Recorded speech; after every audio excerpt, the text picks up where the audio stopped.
He's just a janitor. But when the CEO followed him that night, she had no idea she was about to step into a story that would change the company and her own life. Alexis Monroe stared at the surveillance screen, the wall clock ticking relentlessly. In the bottom right corner of the frame, Daniel Wright, the night shift janitor, was leaning over the workstation of the chief technical officer. He didn't take anything. He just typed a few lines on the keyboard, then pulled out a small storage device and slipped it into his jacket pocket. No rush, no panic, calm, as if it were just part of his job. A chill ran down Alexis's spine. This wasn't the first time. She had rewound and reviewed hours of footage. Daniel kept showing up in places he wasn't assigned to be. The server room, the R&D hallway, even the conference room where High-On Systems' most sensitive data was shared behind closed doors. A tech spy, a breach in the security system, or something she hadn't figured out yet. Alexis didn't like unanswered questions. She didn't earn the CEO seat at 36 by chance, but by sharp instincts and the ability to make fast calls in complex situations. The product launch was just weeks away. If Daniel Wright was a threat, she needed to know. And if he wasn't, she needed to know that too. That night, she left her designer blazer in the office, swapped it for a thin gray sweater and jeans, her hair tied low, no makeup. Only her eyes remained alert, the kind that had sat through years of meetings where no mistake was allowed. Daniel clocked out, and no one said goodbye as he walked out of the building and got into an old paint-chipped Honda parked by the wall. Alexis followed at a distance, 3 cars behind, no headlights. From Beacon Hill to Dorchester, the glitz of downtown Boston faded into dull streetlights in aging brick buildings. The car stopped in front of a rundown community center. The sign was so faded it was barely readable. Harbor Light Community Center. Daniel pulled a heavy backpack from the trunk and stepped inside. Alexis stayed in the car. Her hands gripped the steering wheel. She didn't know that behind that door wasn't a threat. It was a blueprint for the rest of her life, starting with the man she once thought was just a name at the bottom of the payroll list. The glass doors of Harbor Light Community Center were fogged over, reflecting the soft, drifting glow of the streetlights on its peeling paint. Alexis turned off the engine and sat still in the dark. Through the small window, she watched as Daniel switched on the lights. No security, no cameras, just a small room with old chairs and tables, a whiteboard leaning slightly to one side. He carefully arranged each laptop, untangling cords, checking batteries, wiping screens like they were something precious. Minutes later, the kids started arriving, all ages, races, sizes. Some wore coats far too big, and some had backpacks with broken straps. No one was loud. No one was turned away.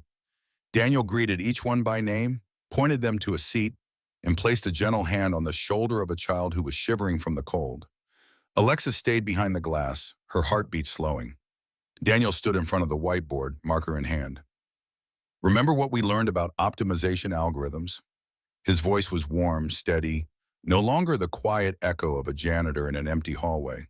Tonight, we're going to use that to build a tool that helps the community. He sketched a diagram, talked about loops, variables, and data. The kids listened like they were absorbing every word. Their eyes lit up. Fingers moved over keyboards. No one checked their phones. No one left their seat. Not for grades, not for rewards, but because someone believed they were good enough to learn this. A curly-haired girl sitting in the front raised her hand. "Sir, could we use this structure to fix the center's database too?" Daniel nodded. "Exactly, Lucia. That's the real-world application I had in mind." Alexis held her breath. Lines of code filled the screen, not beginner stuff. It was complex system architecture, enough to challenge a college student, and yet they were doing it because of him. After class, Daniel led a small group into the next room. On the table, 5 old laptops sat neatly in a row. "These are yours. They already have the learning and coding programs installed. Password is your birthday, just like I showed you." A boy, no older than 10, clutched the laptop like a treasure. His eyes were red, but he said nothing. Alexis swallowed hard. In her mind, the surveillance footage, the moments Daniel touched company computers, those quiet glances, it all replayed like a film edited in the wrong order. Not a spy, not a data thief, a man trying to patch the world with scraps of technology everyone else had thrown away. She lifted her hand to the car door, ready to open it, but stopped, partly afraid to break the moment, partly because a question had just echoed inside her. Had I ever really seen this man before? The next morning, Alexis Monroe arrived at the office earlier than usual. The coffee on her desk had gone cold. Her eyes were fixed on the screen, where one name stood clearly: Daniel Wright, Jonathan Daniel Wright, Senior Systems Architect, Vanguard Logic. One click opened an old file buried deep in the tech industry's internal network archives. She wasn't mistaken. It was him. The man who mopped the ninth floor every night was once one of the architects behind the very framework Hion was now using as the core of its product. A blurry 2015 article showed him speaking at a software development conference in Chicago. That posture, those eyes, they were exactly the same as the man she'd just seen through the glass at Harbor Light. But the record ended abruptly. No more articles, no new companies, no promotions. Just gone. Alexis frowned and typed a few deeper queries into the industry database. A civil lawsuit appeared. Case Daniel Wright versus William Harrington, CEO of Vanguard Logic, for unlawful termination related to whistleblowing on errors in a medical software system. She read every line slowly. Daniel had discovered that the optimization algorithm in their diagnostic tool could lead to inaccurate results in critical illness cases. He raised the concern. No one fixed it, so he reported it externally. A month later, he was fired. Alexis paused when she reached the final section. The lawsuit had been quietly settled with a small payout, no admission of wrongdoing. Immediately after, almost as a footnote, one line read, "Wife deceased, late-stage cancer, one young daughter, no other known family, no further employment in the industry." She placed her hand on the desk, silent for a long time. Behind all the glass walls and market share reports, stories like his had disappeared, and no one asked why. She thought back to the night before, the boy clutching the laptop, the kids learning to code on refurbished machines, Daniel's steady voice explaining algorithms. Not for profit, not for KPIs, but because they needed to know, and he believed they could learn. No more doubt, no more second guessing. The man she once thought was a threat had helped build the very foundation she was now leading and had lost everything because of something few people still held on to: technical conscience. In a world that had grown used to overlooking the quiet ones, he had chosen silence to keep doing what was right in his own way. Alexis sat quietly in front of the screen. She didn't make a decision. She didn't call security. She didn't send an email. She just sat there, for the first time truly seeing a person. Not through a file, not through a camera, but through what he had lost and everything he was still quietly giving. Late that afternoon, Alexis returned to Harbor Light, not through the gauze, not hidden in her car. She pushed open the wooden door, which creaked softly, and walked straight inside. The air smelled of old books, warm plastic, and the faint comfort of children's voices echoing through narrow hallways. An older woman with neatly tied silver hair was shelving books. She looked up as Alexis entered, eyes sharp like someone who'd spent years quietly observing. "Good afternoon," she said unhurried. "I'm Linda Chavez, the center director. Can I help you with something?" Alexis reached out her hand gently. "I'm Alexis Monroe, CEO of Hion Systems. I recently learned about the work Daniel Wright does here. I'd like to understand more, if that's okay." Linda tilted her head slightly, her gaze part curiosity, part caution. "Daniel never mentioned he knew anyone at Hion." "We don't really know each other," Alexis replied slowly. "I just want to understand the impact he's had here." Linda led her down the hallway. They passed a classroom where a few kids were piecing together computer parts and another where a group of teens were learning how to design websites for local shops. Lucia waved. A young boy hugged his laptop like a treasure, eyes lighting up as his keyboard glowed. "Before Daniel came," Linda said, "we had a handful of outdated machines. Getting Word to run was a win. Most of the kids had never seen a command line. Some didn't even know how to turn on a computer." Alexis looked around. The room was still worn, paint peeling from the walls, broken chairs tied back together with rope. But the kids sat up straight, focused, confident. Daniel doesn't just teach, Linda went on. He fixes machines, recycles broken equipment, installs learning software, and wrote the whole curriculum himself. He comes every night after his shift. No paycheck, no recognition. Alexis swallowed quietly. Linda's voice softened as they paused outside a small room where Daniel was patiently showing an elderly woman how to make a video call. She hadn't spoken to her grandchild in Venezuela for 8 years. Daniel made that connection happen. Now they talk every week. Alexis watched him through the doorway. He was smiling, one hand gently guiding the mouse, walking her through the steps. No rush, no judgment, no need for credit. "We have over 60 kids on the waiting list," Linda said softly. "We're short on everything, space, equipment, stable internet. But Daniel, he works magic with almost nothing." Alexis tightened her grip on her bag. A voice in her head spoke, clearer than any strategic report she'd ever written. "If someone like him can be overlooked, then we're building the whole system wrong." And maybe she had misjudged him once. But now she chose not to look away again. Days before the product launch, the 13th floor of Hyene Systems buzzed with tension and frantic typing. A red alert lit up on the central dashboard. A critical system error had just been discovered in the integration layer, one that could crash the entire platform once it scaled to real-world user volume. An emergency meeting was called. The conference room was packed. Everyone was talking. No one was listening. Solutions were thrown out one after another. Too risky, too slow, months to implement. Alexis Monroe sat quietly, clutching a folder, eyes fixed on the hallway where a familiar figure was silently wiping down the glass wall outside. Daniel Wright. He never looked into the room, but through the reflection in the glass, Alexis saw his eyes, focused, calm, as if reading the language of crisis. She stood up, opened the door. "Daniel," her voice was soft but steady. "I need you." He turned, still holding the cloth. "What can I do?" "There's a flaw in the framework," she said plainly. "Something tied to the old Vanguard logic system. Can you take a look?"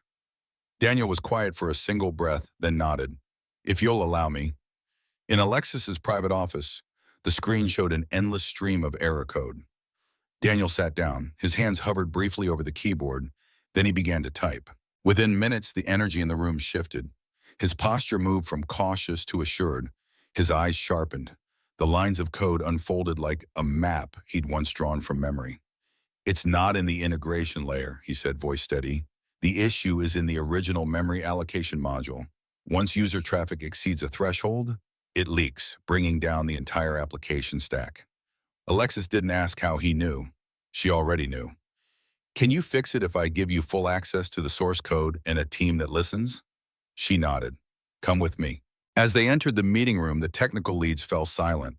They stared at the janitor standing next to the CEO, uncertain. "This is Daniel Wright," Alexis said clearly. "He was the lead systems architect at Vanguard Logic, and he just identified the root cause of the error you've been debating for hours. For the next 48 hours, she continued, he'll be working directly with the development team. I suggest you listen." Days later, the product launched on schedule. Not just stable, but faster, lighter. The code Daniel proposed didn't just fix the problem. It streamlined the system so thoroughly, the tech team called it a silent transformation. Hyene stock jumped 12% on the first day of trading. Daniel returned to his cart and mop, but this time no one walked past him without turning back. On Monday morning, every employee at Hyene Systems was invited to the main atrium, from strategy directors to logistics staff, from software engineers to the night shift cleaning crew. The glass hall gleamed under the early autumn sunlight. On the raised platform, Alexis Monroe stood at the microphone, her expression composed but softened by a kind of sincerity rarely seen in a CEO. "Today," she began, her voice steady, "we're not just celebrating a successful product launch. We're celebrating something more important than any number." Truth. She paused, her eyes drifting to the back row where Daniel Wright stood, still holding a cleaning cloth, the faded blue of his uniform clinging to his thin frame. Many of us know Daniel as the one who keeps this building clean every night. But few know that before this job, he was the lead systems architect at Vanguard Logic, the very person who helped lay the foundation for the technology Hyene is built on. The room fell completely silent. All eyes turned to the man who hadn't yet let go of his tools. Daniel once faced a choice few of us had ever have to, Alexis continued. He spoke up about violations that could have harmed real people.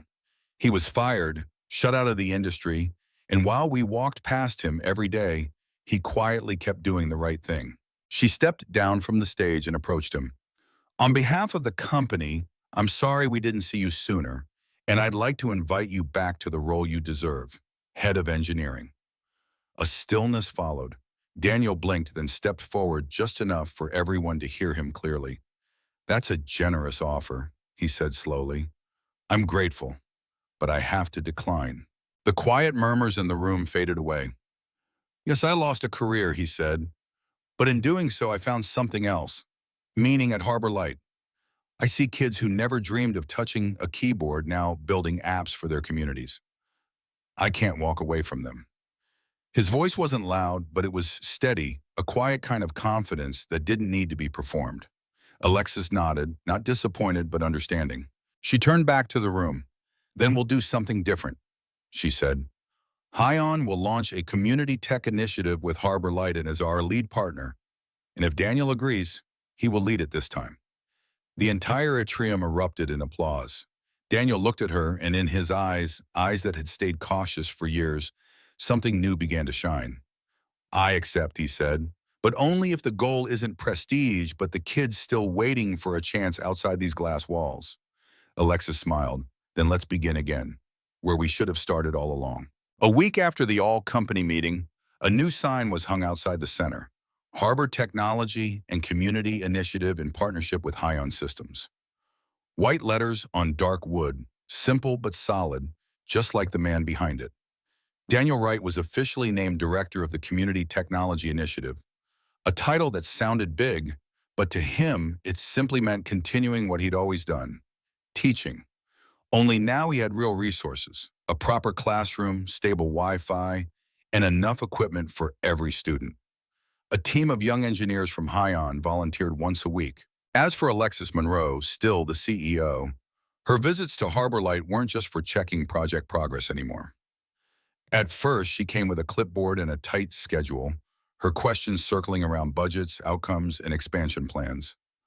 But then she started leaving the clipboard on the chair and sitting down on the floor next to the kids learning to wire basic circuits, laughing when a boy mixed up the power pins, nodding when a little girl correctly explained a binary search algorithm. Daniel noticed the change. He didn't say anything, just quietly pulled out another chair when she arrived early, made extra tea when she looked tired, and gave her space when she just wanted to sit in silence and watch the class run without interference. One evening, Alexis walked in to find her son, Noah, sitting beside Ava, Daniel's daughter. The two of them were locked in a debate over a chunk of code that wouldn't run. Daniel stood behind them, smiling, letting them work it out. Alexis stepped beside him, also saying nothing.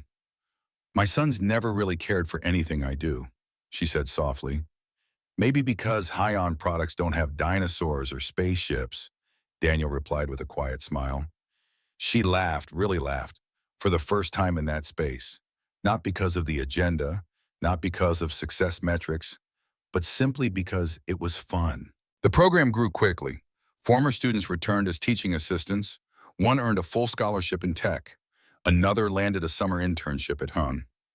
Each small victory was pinned to the center's bulletin board, like little flags marking a shared journey. And in the midst of it all, Alexis realized something simple but profound. She hadn't come here just to build a program. She came to touch something she'd long forgotten on her climb to the top. Life, truth, and one man without a title who could change an entire world just by showing up with patience and hands that knew exactly where to place their care. Noah and Ava quickly became inseparable in class. They sat side by side, coding together, giggling when a line of code failed, but produced something hilariously unexpected. Outside class, they competed to see who could wire a circuit faster, whose robot could travel farther. Neither gave in easily, but when it mattered, both knew when to reach out first. For the first time, Alexis saw her son willingly stay behind after class, showing his friend how to fix a programming logic error. Not for a grade, but because he wanted to stay just a little longer. be a little closer to Ava. She too began staying a little longer after lessons. Daniel often invited the two of them to stay for a simple dinner with him and Ava. No white tablecloths, no flickering candles like the charity galas Alexis used to attend, just pasta cooked just right, crispy toast, and an old wooden table big enough for four. In the small kitchen, Ava and Noah argued over who got to wash the dishes. Alexis sliced fruit, Daniel brewed tea. Everything felt still for the first time in years. She realized what it meant to sit next to someone without needing to say much, without having to hold up an image. Daniel didn't ask her about next quarter's strategy. She didn't ask him about old wounds. But between them was a quiet kind of understanding that words couldn't quite reach. One evening, as Noah and Ava ran off to the garden behind the center, Alexis and Daniel sat together on the wooden steps.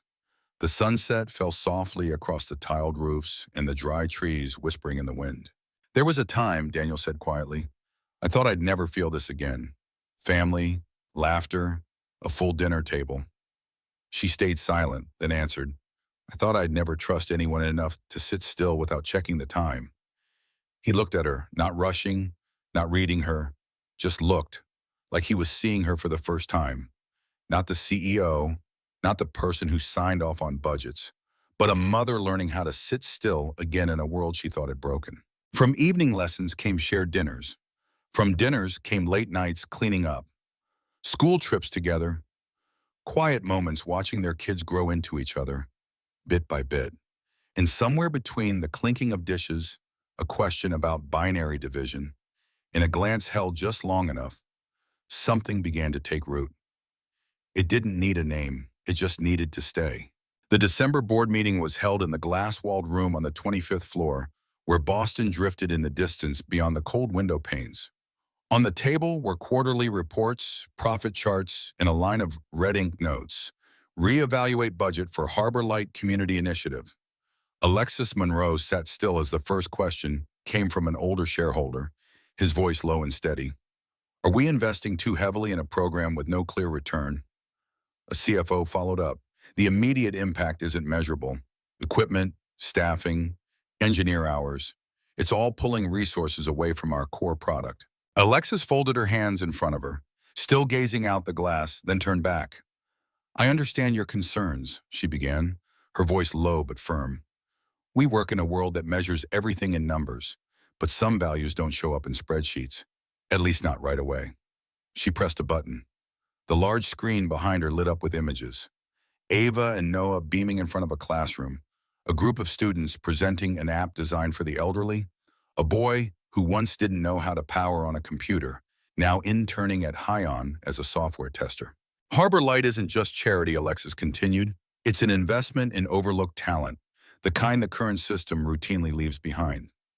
A board member cut in. "But the cost!" "Daniel Wright once wrote the framework Hion is built on," she said, eyes locked on him. "And because we didn't see him, he ended up mopping the floors of the very building running his code. We cannot let that happen again. If we don't make it a point to look, to open the door, we'll keep losing the people who should have been with us from the start." She paused, then added, quieter but unwavering, "I'm not just defending Daniel Wright. I'm defending a vision for a different Hion, a company that sees value before the world catches on. And if anyone still has doubts, look at the spike in brand recognition, the surge in community applications, and the 17 students we've now brought into our internship program." She sat down. There was nothing more to say. Silence held for a few seconds, then a few nods, and a final word from the board chair. "Proceed, but keep it closely reported. This clearly qualifies as an investment worth watching." After the meeting, Daniel was waiting in the hallway. He didn't need to ask anything. He simply said quietly, "You don't have to fight for me." She answered without looking at him, eyes fixed on the skyline turning gold in the setting sun. "No, I'm fighting for everyone who's never been allowed inside that room." One spring afternoon, sunlight gently fell across the new tiled roof of Harbor Light. Strips of colorful paper flags fluttered in the breeze. Children laughed. Adults gathered around the small courtyard, holding paper cups of coffee, their eyes carrying a quiet kind of pride. A freshly painted wooden sign hung above the new classroom, Wright Technology Lab. engraved cleanly, simply, like the man the room was named to honor. Daniel stood at the very back, his pale blue shirt neatly pressed, rarely worn. But today was different. Ava held his hand, her eyes fixed on the 3D printer working inside, a project her class had planned and assembled themselves. At the front, Alexis stepped up to the microphone. The wind played through her hair, but her gaze stayed steady. When we started this initiative, she said, people asked me why. Why would a CEO, why would a tech company invest resources into an old community center on the edge of the city?